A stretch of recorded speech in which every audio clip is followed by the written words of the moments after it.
Hmm?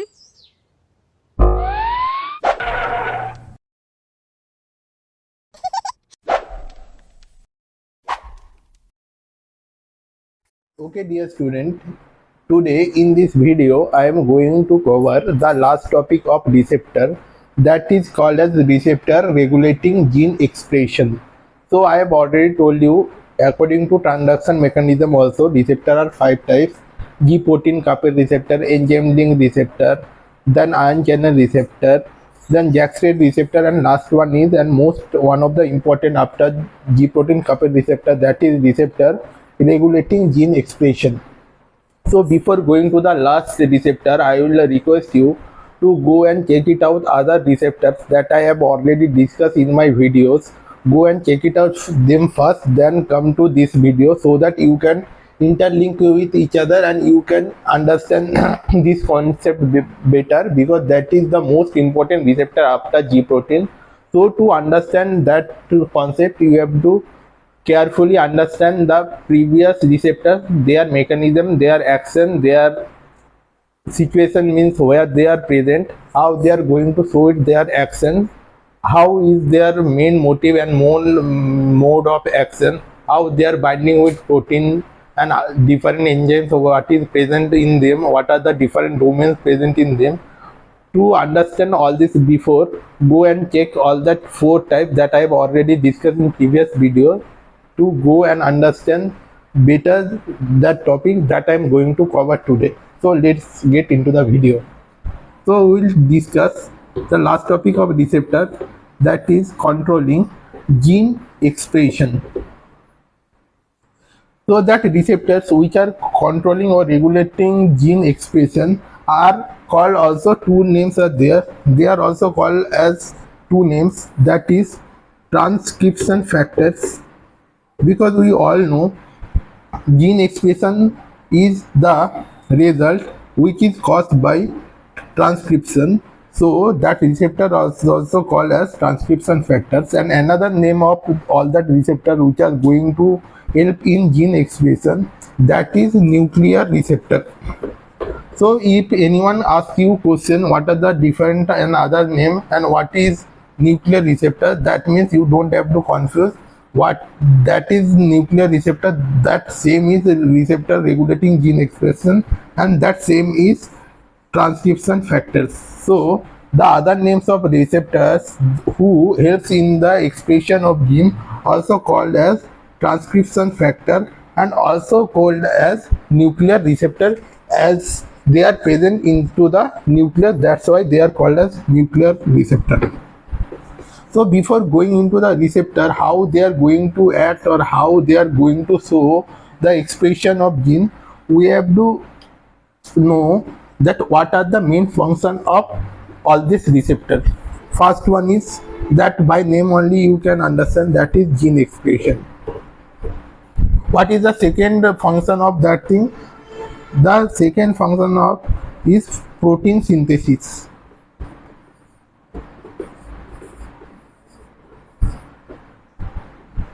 That are to the main reason or main function of receptors which are going to help in gene expression. Now I am going into the deep how that receptor are going to action and what are their classification, how they are classified and how which ways they are classified and where they are present, how they are going to show its action. So before that, you have to remember previous all receptors, they all were present in the membrane. That's why they all call as transmembrane receptor. But in case of receptor which are helping in gene transcription, they don't present in membrane. They are present in different part according to their presence, where their presence or in which side that receptor are present. According to that their situation or situated site, they are classified into two classes. So receptor helping in gene expression according to their site are classified into two. In that two are glucocorticoids and mineralocorticoids. Then also there are androgen and there are estrogen. In that you have to also remember where all that are present. That glucocorticoid and mineralocorticoid receptor is present in cytosol, and androgen and estrogen receptor, which is helping in gene expression, is present in nucleus. And other receptors also there, another classes that comes under receptor regulating gene expression, that is thyroid hormones. Then it also come thyroid hormone are there, and vitamin D. So according to the presence, receptor which are regulating gene expression are classified into two classes. One is glucocorticoids and mineralocorticoids, which is present in cytosol. Another one is androgen or estrogen receptors, which are present in nucleus. And another classification is thyroid hormone receptor or vitamin D receptor, which generally bind with gene and or DNA and helps in expression of gene. So now after classification and after general introduction of receptor helping in gene expression, we'll go into the deep how that receptor is going to act inside their sites.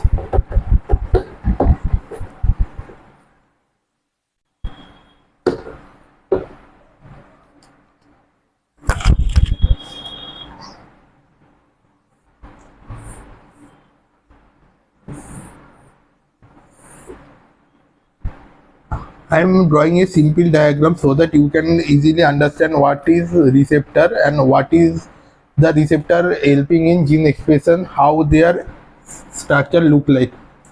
It is a receptor which is helping in gene expression. Here two sites are there, that is ligand binding site, and that site is called as DNA binding site. DNA binding site. So in this receptor, I have told you that receptor is not present in membrane, they are present in different part, like glucocorticoid is present in cytosol, and estrogen progesterone is present in I have told you, sorry, in present in nucleus, so they are also called as nucleus receptor. So here is the simple structure of receptor which is binding and which is helping in gene expression. Here two sites is there, one is ligand binding site, another one is DNA binding site, which is going to bind with DNA.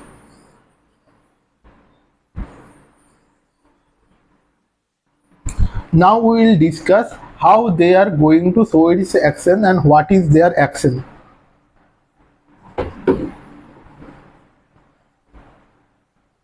So when that receptor of which is helping in gene expression is in steady form, what it will happen, their action will be inhibited by a special protein that is called as heat shock protein 90. So when that receptor is in steady form, that action of receptor will be inhibited by HSP19 protein, or also called as heat shock protein 90. So when that receptor is going to be activated, what it will happen? When that receptor is going to be activated, the protein which is already binded with receptor, that is HSP or heat shock protein receptor, which was inhibiting, that protein will get separated or which remove out from the receptor which is helping in gene expression. So when that protein HSP protein is going to remove or cancel out, that receptor is going to activated. When it's going to activated, another more receptor which is helping in gene expression, that receptor also will come. that also will be having same binding site. One will be ligand binding site and another more will be DNA binding site. That two receptor will get activated and they will bind it with each other and they will form a dimer. When they are getting and forming binding with each other and forming a dimer, they will come and sit on the DNA.